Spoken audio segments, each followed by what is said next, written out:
Subscribe करें हमारा YouTube channel, bell icon को क्लिक करना ना भूलें, जिससे आगे आने वाले सभी यूट्यूब अपडेट्स, वीडियोस, नोटिफिकेशंस आपको मिलते रहें।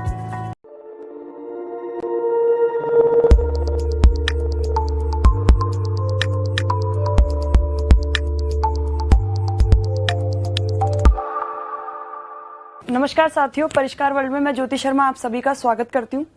दोस्तों, आज हम लोग पटवार और राजस्थान कांस्टेबल दोनों में जो कॉमन सब्जेक्ट है हमारा रीजनिंग, उससे संबंधित कुछ प्रश्न करेंगे। दोनों ही एग्जाम्स में लगभग रीजनिंग के 20 से 25 प्रश्न आते हैं, जो कि बहुत ही महत्वपूर्ण सब्जेक्ट है।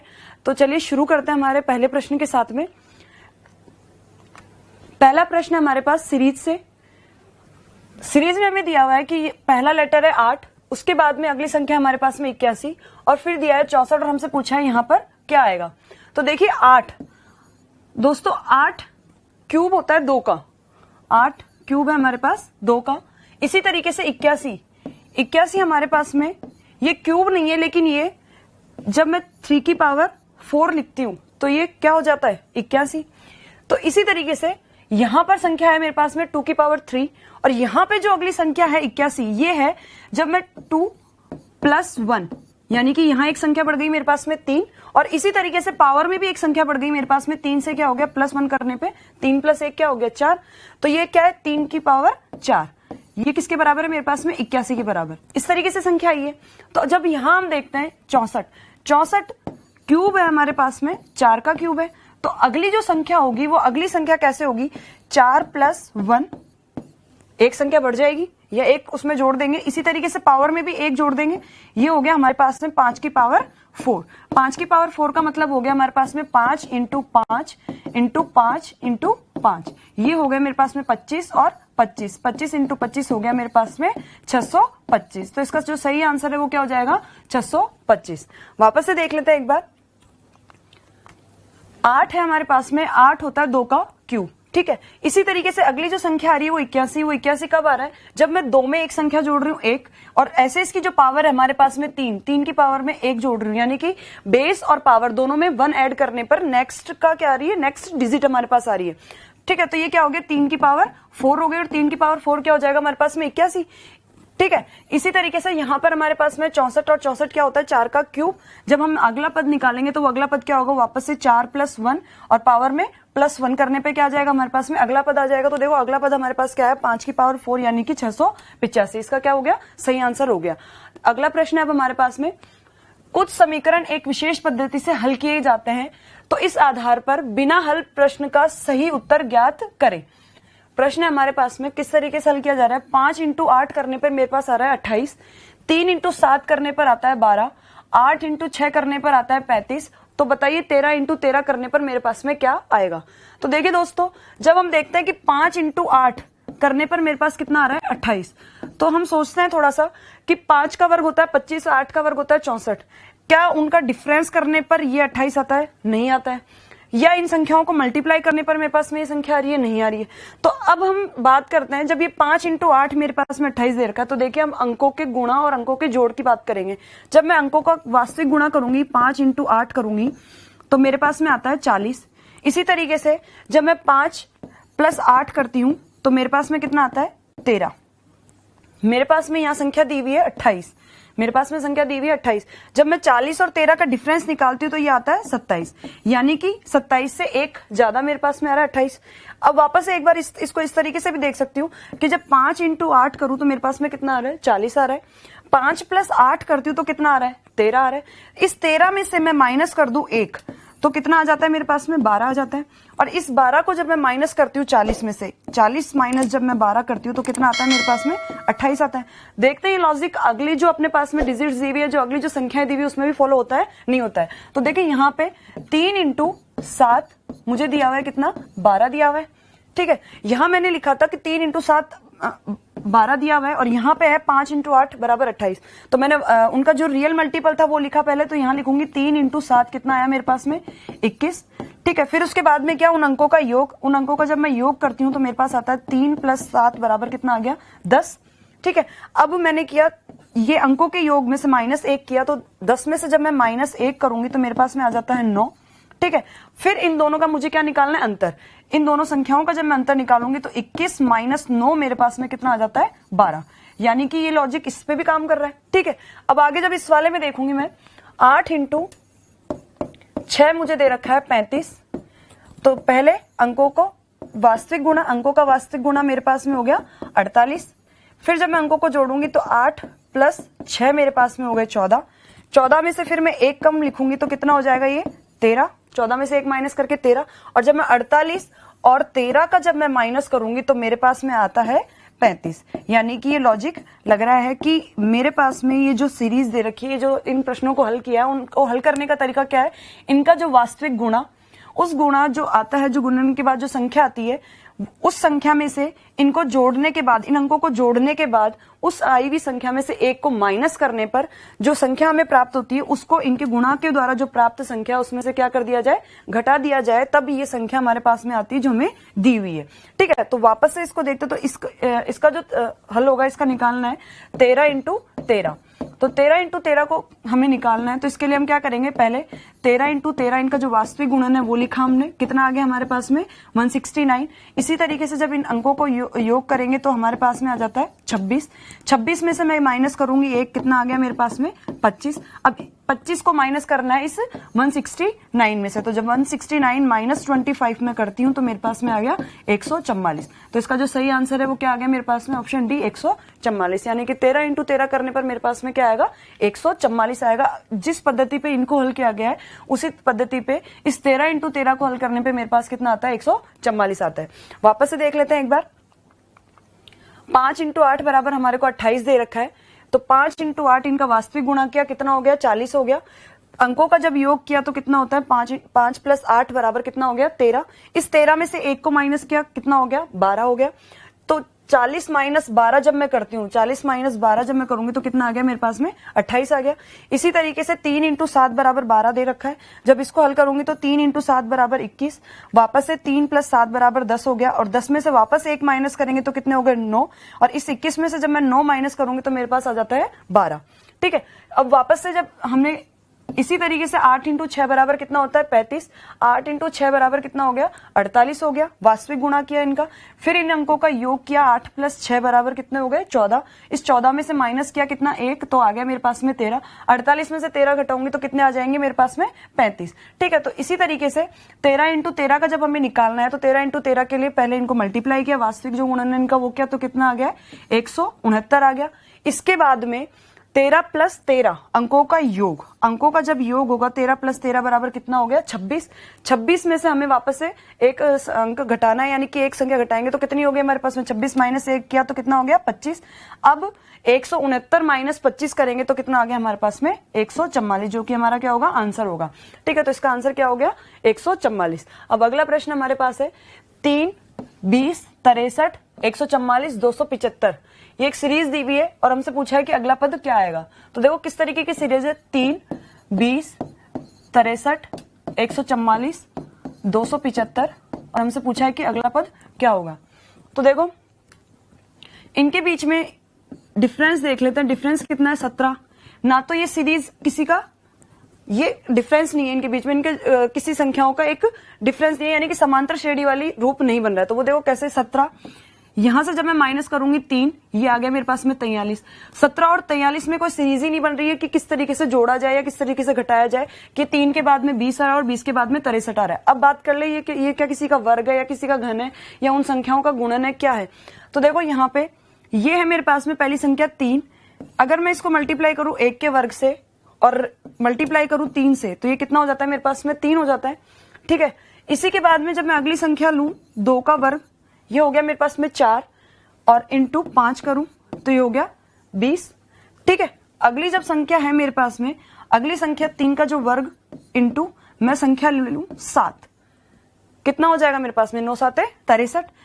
इसी तरीके से 4 का जब मैं वर्ग इंटू 9, संख्याएं कैसे चल रही है, 3, 5, 7 और 9, ठीक है। और इधर 1 का वर्ग, 2 का वर्ग, 3 का वर्ग और 4 का वर्ग, इस तरीके से हल कर रहे हैं। तो देखो 4 का वर्ग हो गया। अब अगली जो संख्या है ये क्या है, 5 का वर्ग इंटू 11, ठीक है, तो यहां जो संख्या आएगी वो संख्या क्या आएगी, 6 का वर्ग इंटू 13।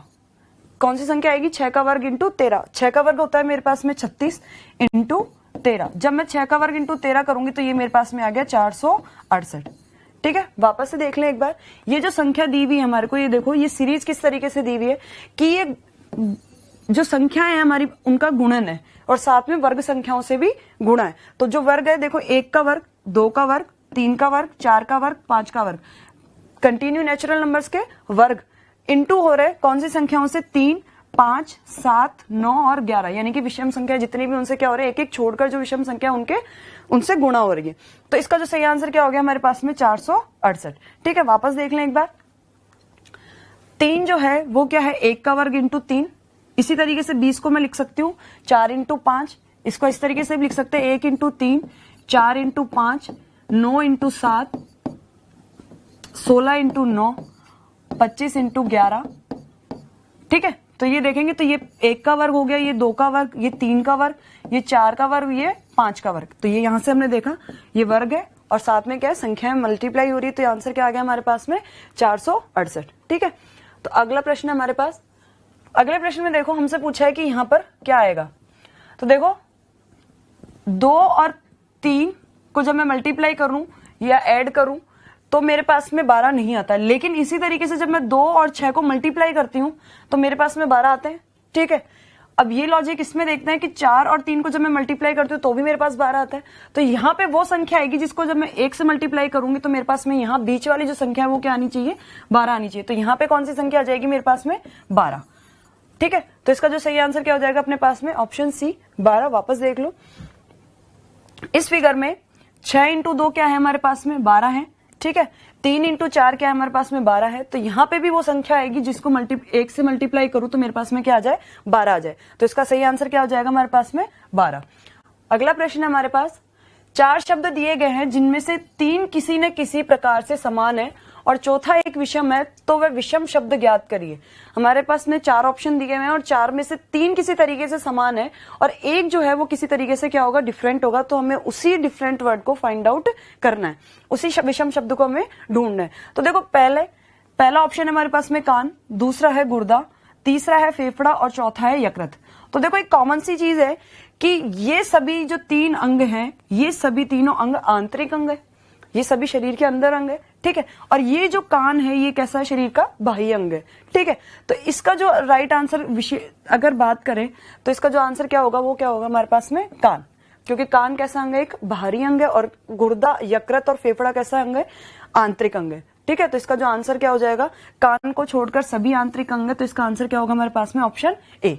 ठीक है, तो देखो अगला प्रश्न हमारे पास में, यदि MEKLF को कूट भाषा में 91782 तथा LLLJK को 88867 लिखते हैं तब IGHED का कूट क्या है। ये प्रश्न हमारा कोडिंग डिकोडिंग का है। तो देखो क्या कहा है कि MEKLF इसे क्या लिखा जा रहा है, 91782 लिखा जा रहा है। तो देखो M का पहले जो स्थान होता है वो कितना होता है हमारे पास में, 13। ठीक है, इसका कितना होता है, 5। ठीक है, इसका कितना होता है, 11। L का कितना होता है, 12। और हमारे पास में क्या दे रखा है, F का कितना होता है, 6। ठीक है, अब देखो यहाँ पे जो संख्या है, इस कूट भाषा में M को क्या लिखा गया है, 9। यानी कि 13 में से जब मैं 4 माइनस करूंगी तब मेरे पास में कितना आता है, 9। इसी तरीके से जब मैं 5 में से 4 माइनस करूंगी तो मेरे पास कितना आता है, 1। जब मैं 11 में से 4 माइनस करूंगी तो मेरे पास कितना आता है, 7। जब मैं 12 में से 4 माइनस करूंगी तो मेरे पास कितना आता है, 8। और जब मैं 6 में से 4 माइनस करूंगी तो मेरे पास कितना आता है, 2। यानी कि ये जो अंक लिखे हुए हैं, ये इनकी जो वास्तविक जो स्थान है, इनका स्थान संख्या जो है उसमें 4 माइनस करके लिखे हुए हैं। इसी तरीके से इसमें देख लेते हैं, देखिए लॉजिक इसमें भी है क्या, LLLJK। इसको क्या लिखा है, L की जो प्लेस वैल्यू हमारे पास में कितनी होती है, 12 12 12। ठीक है, फिर उसके बाद में J की वैल्यू जो हमारे पास में है, J की वैल्यू कितनी होती है हमारे पास में, 10। और K की वैल्यू कितनी होती है हमारे पास में, 11। जब इसको क्या लिखा है, 8 8 8 6 और 7। ठीक है, अब देखो इसकी वैल्यू कितनी है, यहाँ पे 12, प्लेस वैल्यू 12 है। यहाँ पे क्या कोड किया है इसको, 8। 12 में से 4 माइनस करने पे मेरे पास कितना आ रहा है, 8। इसी तरीके से 12 में से 4 माइनस करने पे कितना आ रहा है, 8। यहाँ पे भी 12 में से 4 माइनस करने पर 8, 10 में से 4 माइनस करने पर 6 और 11 में से 4 माइनस करने पर 7। यानी कि ये लॉजिक सही है कि इसमें 4 माइनस करने पर ही हमारे पास में क्या किया है, इनको कोड किया है। तो अब हमसे क्या पूछा है कि I, G, H, E और D इसका कोड क्या होगा। तो I की जो स्थान होता है वो क्या होता है 9, G का क्या होता है 7, H का क्या होता है 8, E का क्या होता है 5 और D का क्या होता है 4। इनमें से जब मैं 4 माइनस करूंगी तो इसका क्या आ जाएगा, कूट आ जाएगा। तो देखो 9 में से जब मैं 4 माइनस कर रही तो मेरे पास में कितना आ गया 5, 7 में से जब मैंने 4 माइनस किया तो मेरे पास कितना आ गया 3, 8 में से जब मैंने 4 माइनस किया तो कितना आ गया 4, 5 में से जब मैंने 4 माइनस किया तो कितना आ गया 1 और 4 में से जब मैंने 4 माइनस किया तो मेरे पास कितना आ गया 0। तो इसका कोड कितना आ गया मेरे पास में 5, 3, 4, 1 और 0। इसका क्या आ गया, कोड आ गया। इसका कोड कितना आ गया 5, 3, 4, 1, 0 यानी कि ऑप्शन सी।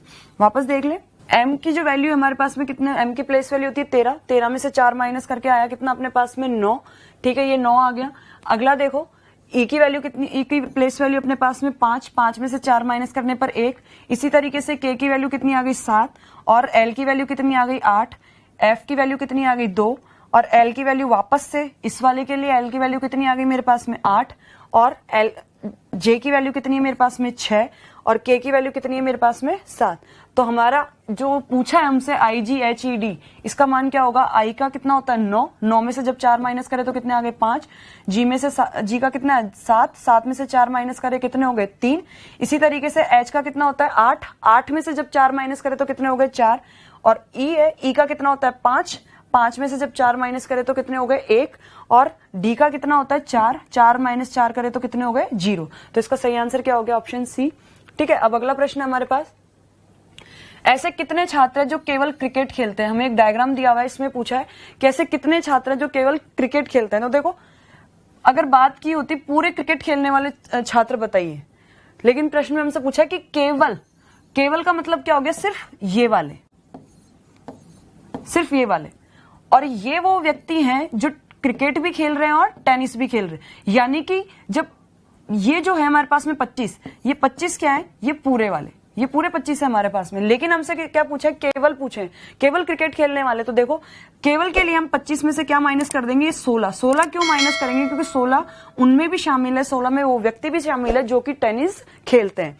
ठीक है, तो इसका जो सही आंसर क्या हो जाएगा, 25 माइनस 16 ऐसे व्यक्ति होंगे जो कि क्या खेलेंगे, केवल और केवल क्रिकेट खेलेंगे। तो 25 माइनस 16 जब मैं करती हूँ तो कितने आता है मेरे पास में 9। तो 9 व्यक्ति ऐसे हैं जो कि क्या खेलते हैं, केवल क्रिकेट खेलते हैं। तो इसका आंसर क्या हो जाएगा मेरे पास में, इसका आंसर हो जाएगा ऐसे विद्यार्थियों की संख्या जो केवल क्रिकेट खेलते हैं। 25 माइनस 16 क्या कितने आ गए 9। ठीक है, अगला प्रश्न देखिए। अगला प्रश्न हमारे पास, नीचे एक घन की विभिन्न स्थितियां दर्शाई गई है।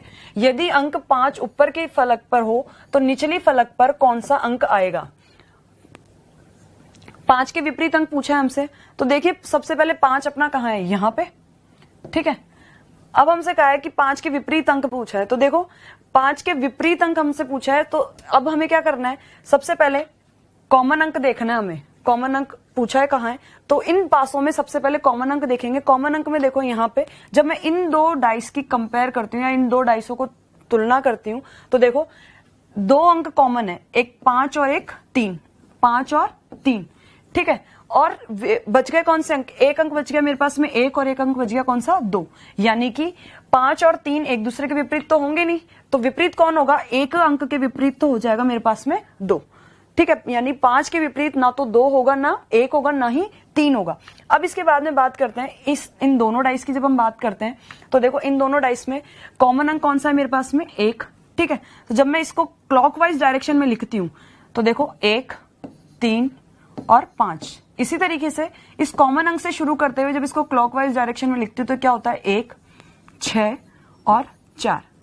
ये हो गया। अब हमसे क्या पूछा है प्रश्न में कि 5 ऊपर की फलक पर हो, 5 ऊपर की फलक पर हो तो निचली फलक पर कौन सा अंक होगा। तो इन दोनों डाइस की कंपेयर करने पे हमने देखा कि ये आया, तो 5 के विपरीत अंक कौन सा आ गया मेरे पास में, अंक 4। तो इसका आंसर क्या हो जाएगा, अंक 4।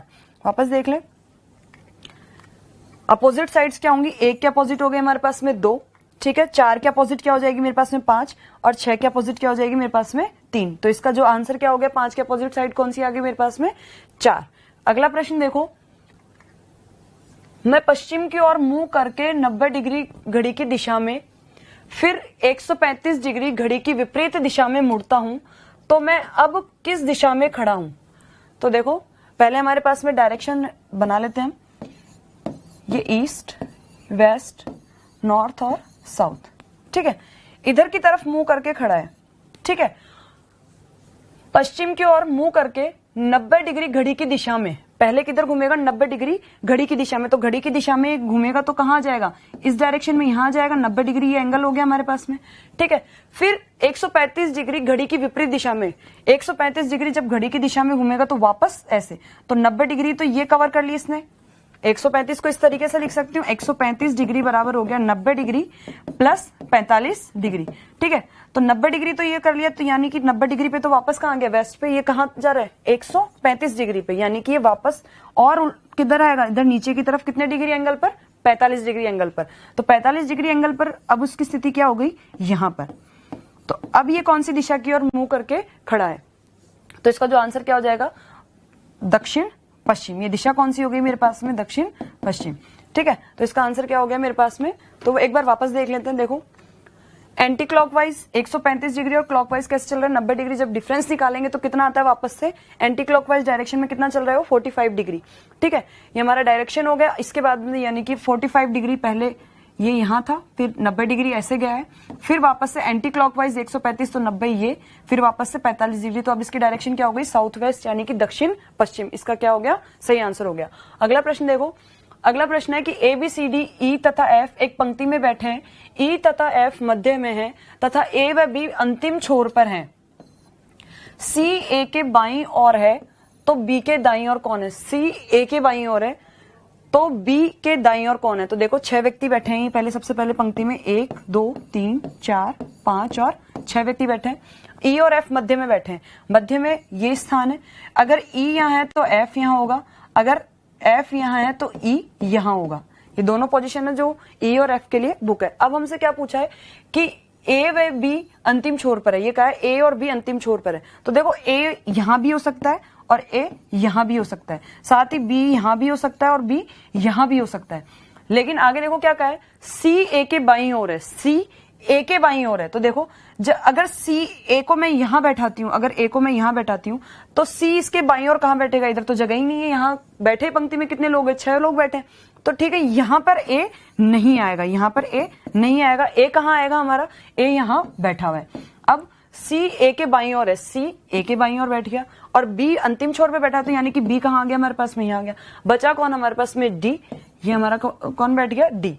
ठीक है, तो बी के दाईं ओर कौन है? तो बी के दाईं ओर कौन बैठा हुआ है? डी बैठा हुआ है। तो देखो वापस से ये एक पोजीशन हो गई, ई और एफ मध्य में बैठे हुए हैं, ए पंक्ति के अंतिम छोर पर, बी पंक्ति के अंतिम छोर पर और सी ए के बाईं ओर बैठा हुआ है। ठीक है, सी ए के बाईं ओर बैठा हुआ है। अब हमसे पूछा है कि बी के दाईं ओर कौन है, तो बी के दाईं ओर कौन हो जाएगा? डी बैठा हुआ है। तो इसका आंसर क्या हो गया?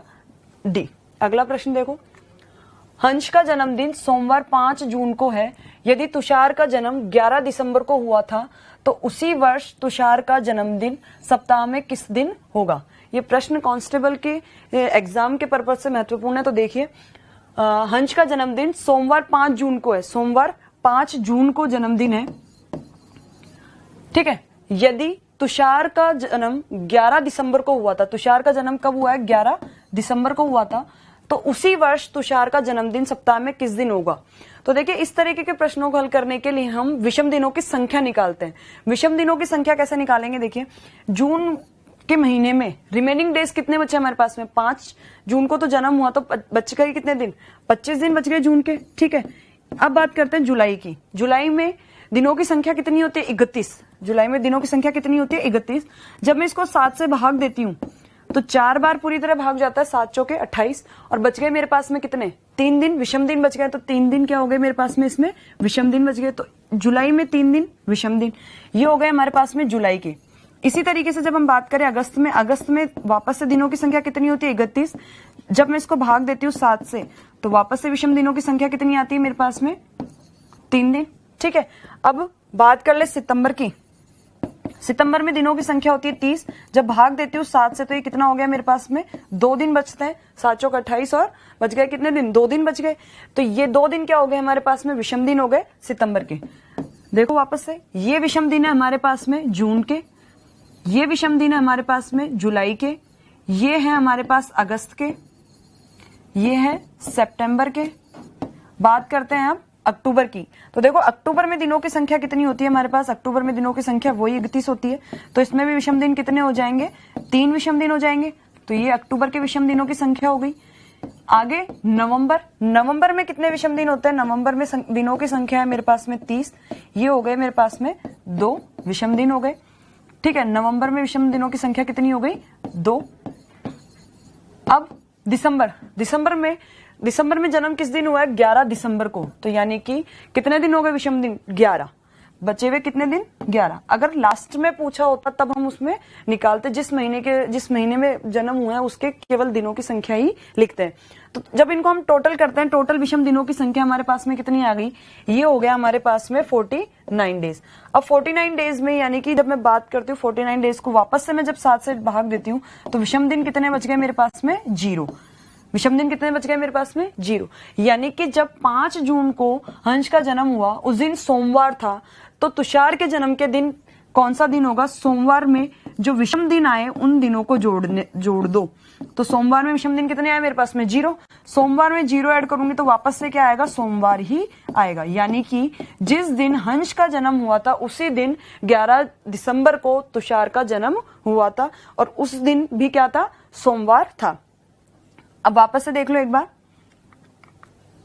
और डेज फ्रॉम 5 to 11 दिसंबर तक जो विषम दिनों की संख्या है वो देखो क्या होगी।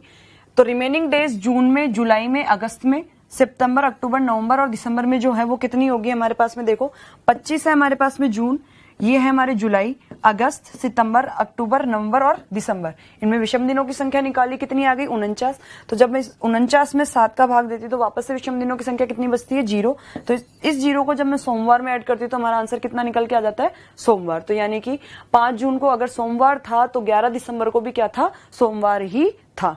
अगला प्रश्न है हमारे पास में, सभी मछली कछुआ है, सभी मछली कछुआ है, कोई कछुआ मगरमच्छ नहीं है। तो हमें बताना है कि निष्कर्ष दिए हुए हैं कि कोई मगरमच्छ मछली नहीं है, कोई मछली मगरमच्छ नहीं है। प्रश्न में कोई मगरमच्छ मछली नहीं है और कोई मछली मगरमच्छ नहीं है।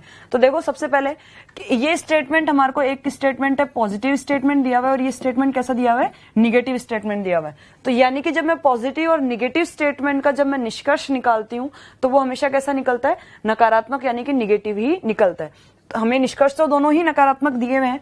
अब देखो जब इसका वेन डायग्राम में बनाऊंगी, वेन डायग्राम में देखो क्या होगा, सभी मछली कछुआ है, सभी मछली हमें जो दी हुई है वो क्या है, कछुआ है, ठीक है। और कोई कछुआ मगरमच्छ नहीं है, कोई कछुआ मगरमच्छ नहीं है। अब देखिए निष्कर्ष जो है, निष्कर्ष में क्या है हमारे पास, कोई मगरमच्छ मछली नहीं है, कोई मगरमच्छ मछली नहीं है। तो सही है स्टेटमेंट, यानी कि जो निष्कर्ष निकला वो सही है। तो ये जो पहला निष्कर्ष है वो क्या है, सही है।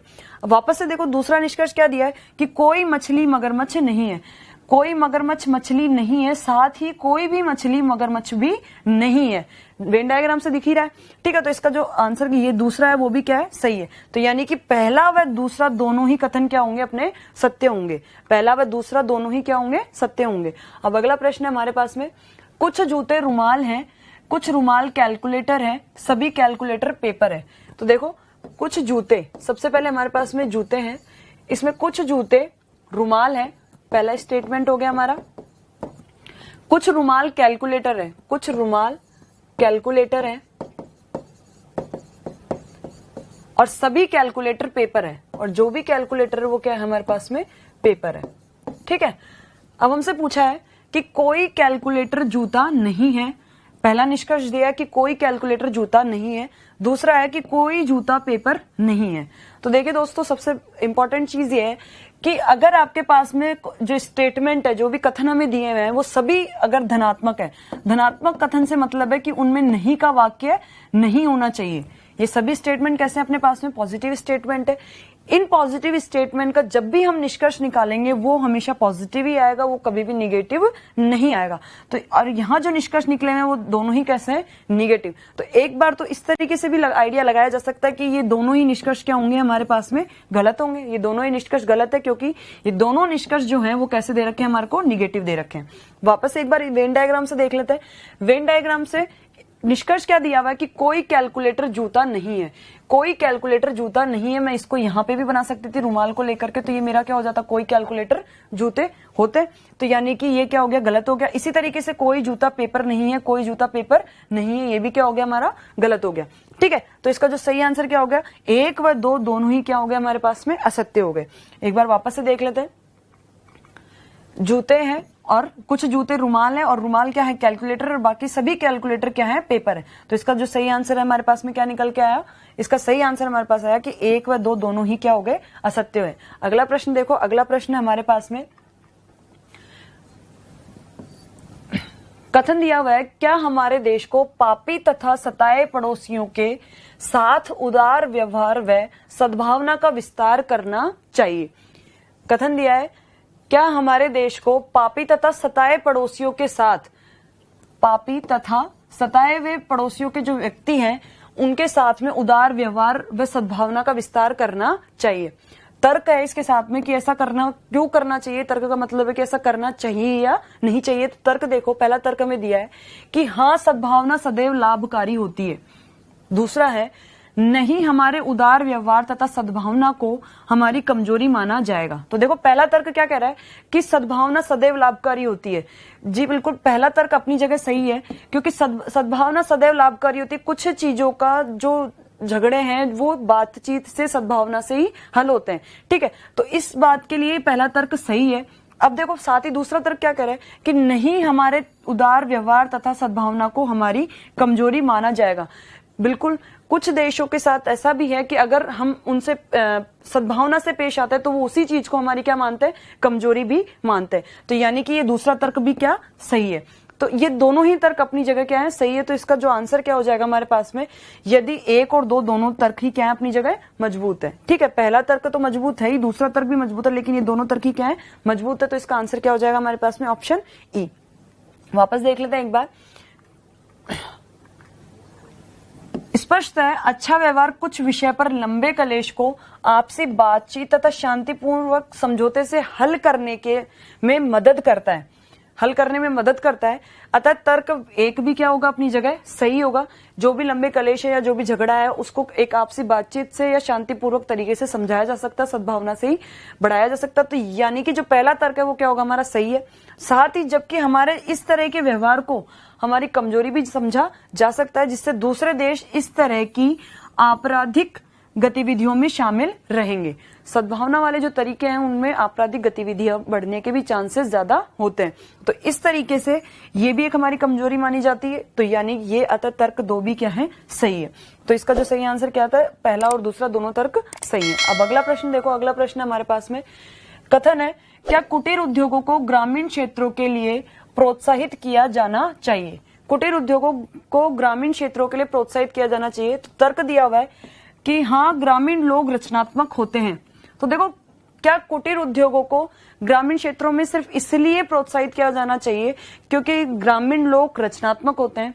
नहीं, ऐसा नहीं है, क्योंकि अब ग्रामीण लोग, सभी ग्रामीण लोग या अधिकांश ग्रामीण लोग रचनात्मक हो ऐसा जरूरी नहीं है, और कुटीर उद्योग सिर्फ उन्हीं के लिए हो ऐसा भी जरूरी नहीं है। तो देखो, यानी कि पहला जो तर्क है वो मजबूत तर्क नहीं है।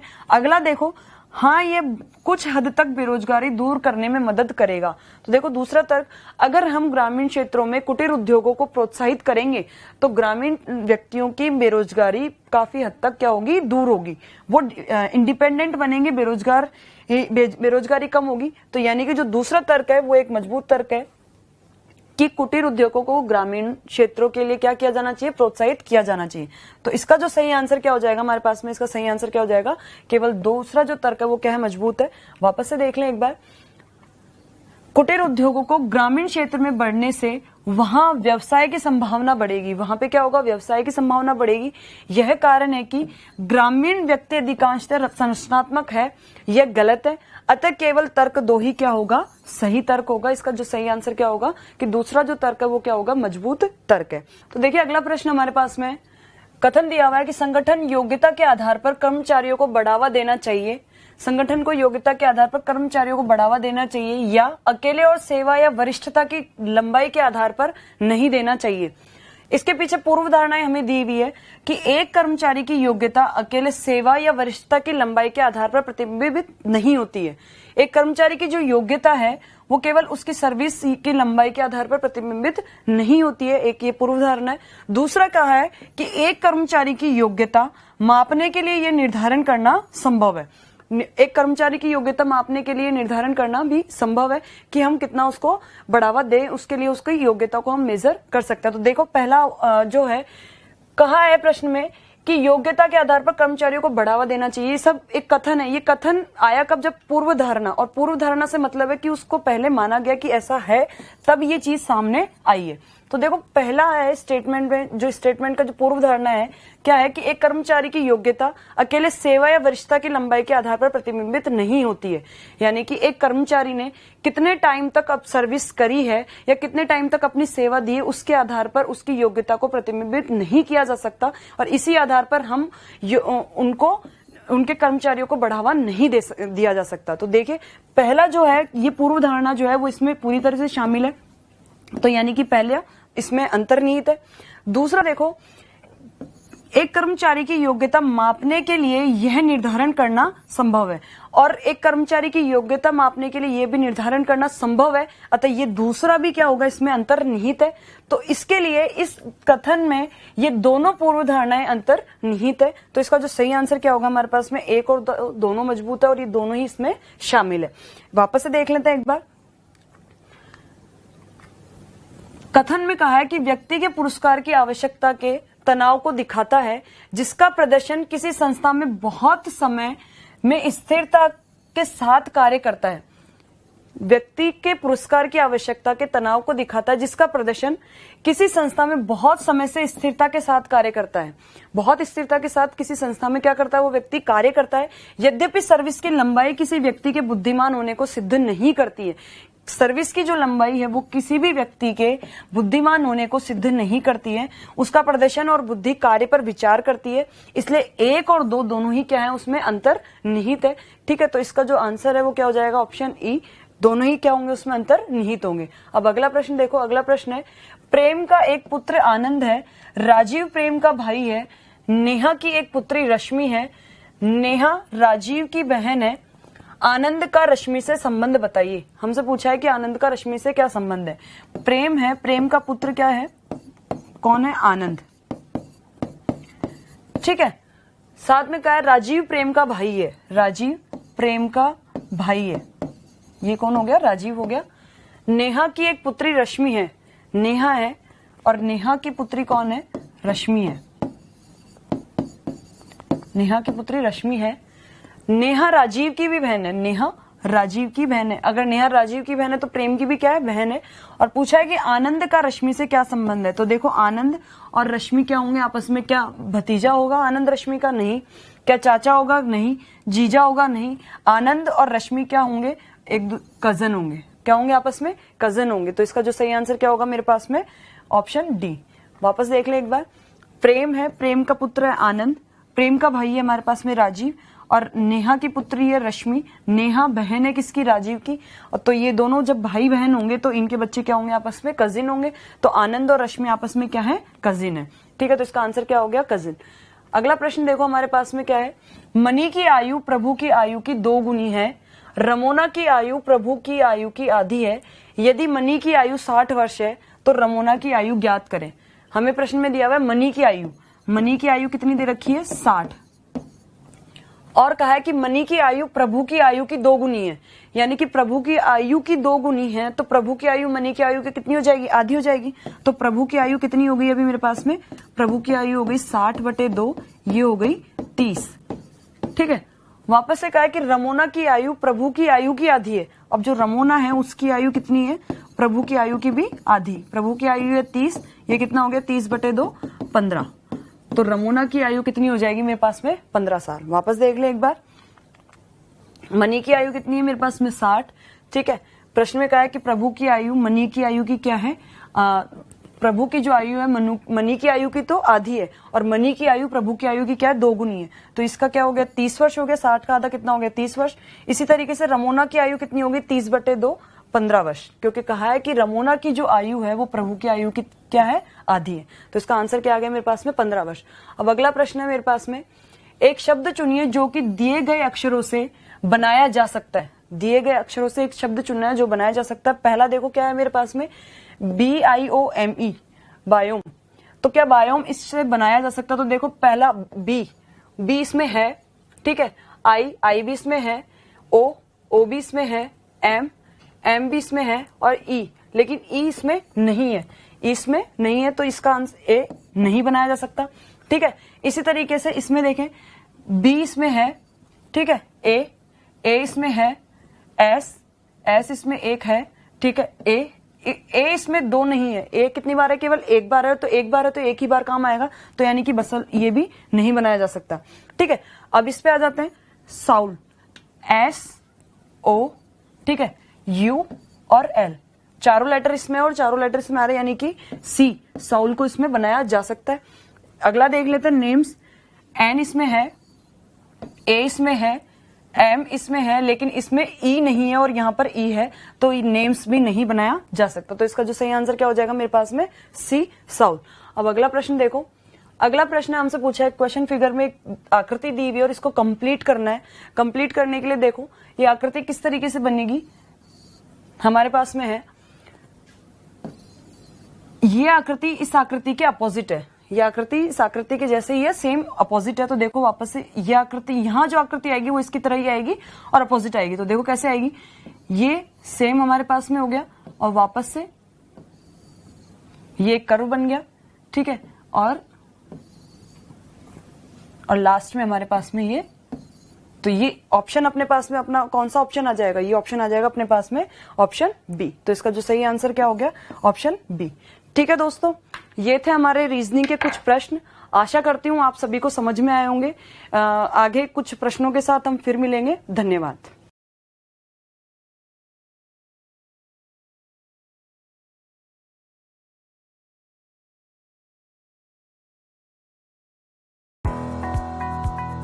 सब्सक्राइब करें हमारा YouTube चैनल, बेल आइकन को क्लिक करना ना भूलें, जिससे आगे आने वाले सभी YouTube अपडेट्स, वीडियोस, नोटिफिकेशंस आपको मिलते रहें।